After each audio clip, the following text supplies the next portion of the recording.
Welcome back, ladies and gentlemen. We just got a new update featuring 2 brand new story chapters as well as a new character. But before we get to that, I just want to touch on the next Chronicle event, which is going to be the return of Kabal.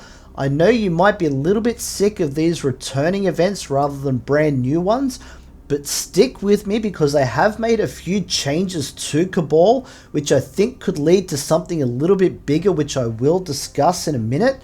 But the change that they have made, I think, is definitely an improvement that Kabal has needed. He is a very popular character. A lot of fans were excited when he was released, but he wasn't really as good as players were expecting. He did have this tenacity debuff that he would put on his opposition, which is an okay debuff, but his kit was kind of built around it a little bit, and it's not really a game changer. What they've actually done is now given him a lot more synergy with the Black Dragon. I know that he did have the Black Dragon tag, but now his kit does have that proper synergy with Black Dragon characters, and they've removed the tenacity debuff completely and replaced it with a reduced damage debuff.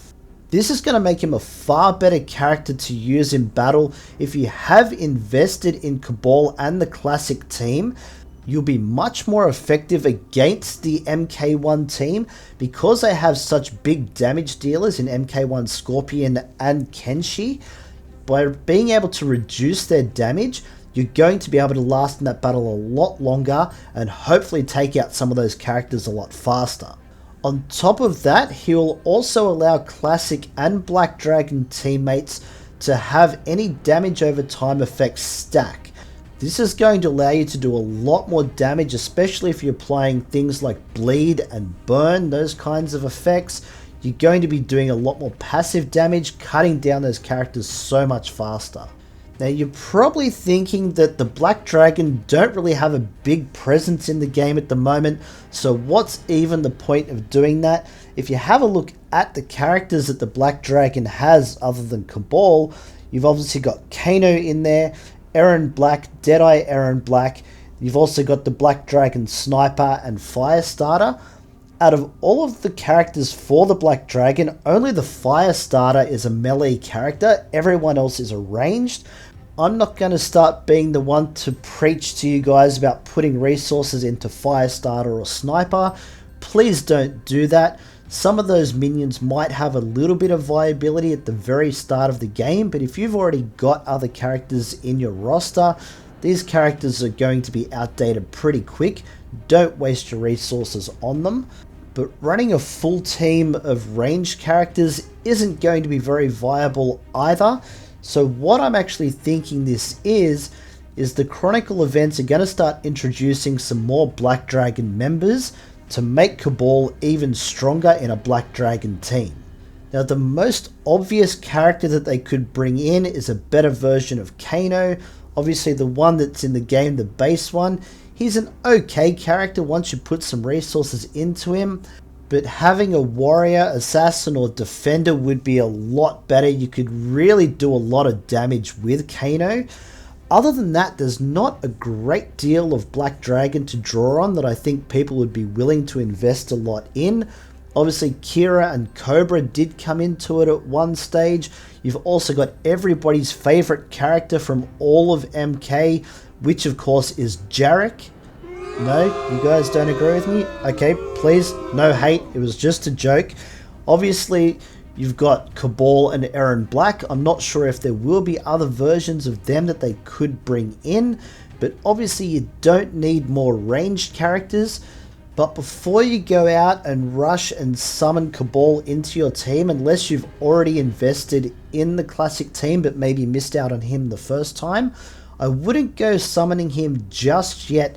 Let's wait for a little bit more confirmation. We'll see what the plans are before the next Chronicle comes out. If Kano is going to be in the game and he does look to be a very viable character to use, there'll still be time to summon Kabal before the end of the event, which is exactly what I intend to do. But let's move on to the main part of the update, and that is the 2 brand new story chapters that we are getting. These are the final two to finish off the Shinnok story. The first one is going to be Quan Chi. The second one is a brand new free 5-star character, which is going to be Dark Raiden. Now, most players already have Quan Chi and would have sunk plenty of resources into him, so that shouldn't be an issue. If you don't have him, when you get up to the chapter, it will summon him onto your roster for free as soon as you do that. It will upgrade him to 5 stars and do most of his levels, but as I said, most people would already have him at 5 stars and at least level 100 by now. Once you have completed that chapter, you will move on to Dark Raiden. Once again, as soon as you go into that chapter, he will be summoned to your roster. He is a 5-star character and he looks to be very, very good, very anti-Netherrealm, and looks to be a character that could be worth putting quite a lot of resources into. I think we're going to get some very good value out of him. So let's have a look at his kit. And we're gonna start with his basic ability. Raiden attacks his foe with electric current, dealing damage and possibly applying knock-up. If the opponent is knocked up into the air, he will follow up with additional damage and will apply Purge, which removes buffs from those characters. If the foe is Netherrealm, the lightning bolt chains to additional foes, dealing them damage and applying Purge to those other foes. Now, this is just his auto ability, so he's going to be able to use this quite often. And the first use that this comes to mind with is aiming him directly at someone like Ashra. Number one, you do want to take her out as quick as possible, but because she is also labeled Netherrealm, that means you could apply that extra lightning and purge to the other foes of the MK1 team if you attack her specifically. Now let's move on to the passive abilities, and the first one here, No Mercy. Whenever a foe is summoned, Raiden immediately strikes them with a lightning bolt, dealing damage. For every demigod member of the team, Raiden and other demigods receive an attack boost. When demigods attack Netherrealm foes, each successful hit provides them with critical damage boost. Now this is really focused on that Netherrealm team. Obviously Shinnok can summon every time someone gets taken out of the battle. You've also got the common relics that like to be used for this team, where if someone dies it brings in an Oni. You've also got Noob that summons in his shadow. All of these guys are just going to get attacked as soon as they enter the battlefield. I'm not sure exactly how effective the damage is going to be, but it's going to be able to take them down a lot faster just because it's a free hit on them.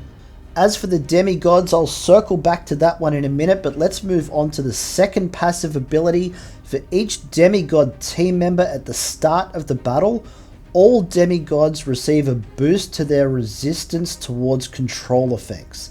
This is another way to shut down Shinnok, but at the start of the battle, Raiden grants each demigod teammate additional godly essence. This increases the percentage of any healing they receive.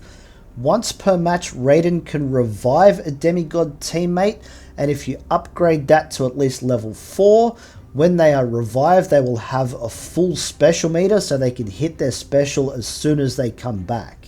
If you're not sold yet, let's take a look at the special ability Blitz. Raiden gives demigod teammates 100% critical chance boost for their special ability that lasts a duration.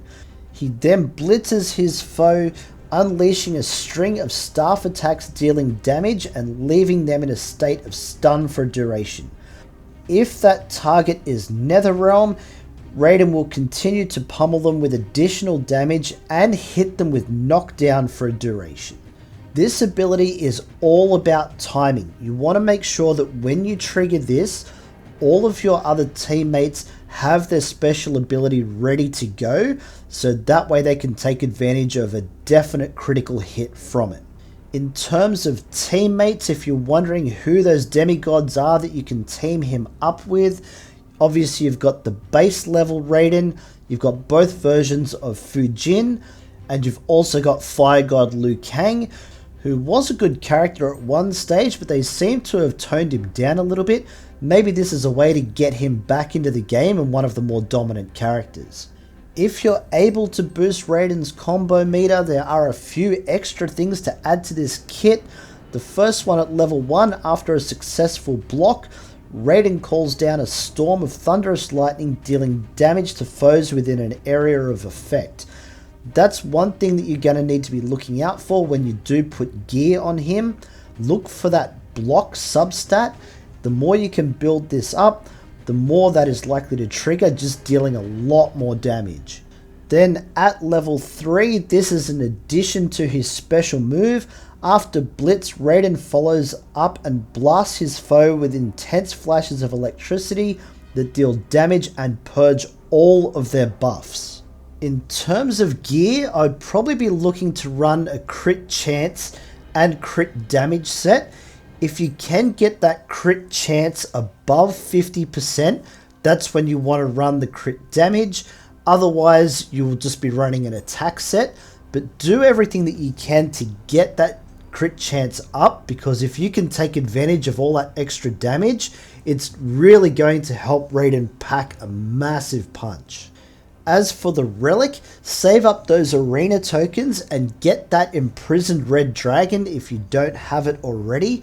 You're going to be able to take advantage of even more critical damage from that, plus a few other benefits from the relic itself that I think will work quite well with Raiden.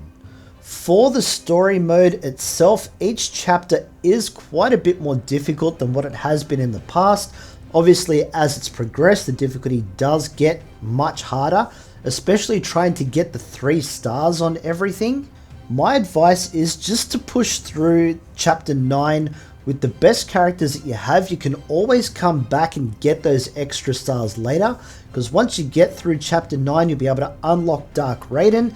He's going to be a very good character, and there are times where you will need 4 story heroes to get through and get those 3 stars. If you haven't put a lot of resources in some of those other story characters, especially some of the early ones like Johnny Cage, Katana, Scorpion, those types of characters, then it's going to be tough to get through and get the 3 stars on some of them. So unlock the better characters. You can come back, then just do the upgrades that you need to do just to get those 3 stars. Don't go splashing resources over all of these characters unnecessarily. I will do another video early next week once I've unlocked Dark Raiden. I've put a few resources in there. We'll have a look at him. We'll test him out in a few different areas. See how viable he might be in the game, even if you don't have some of the other demigods to put with him. As for my theories on the Black Dragon and new characters that might be coming in, I guess we'll find out in a few weeks' time. If you do want to support the channel, a super thanks would be very much appreciated. Other than that, guys, like and sub, you know the deal. We got plenty more Onslaught coming your way. Don't miss out, and I'll catch you in the next one.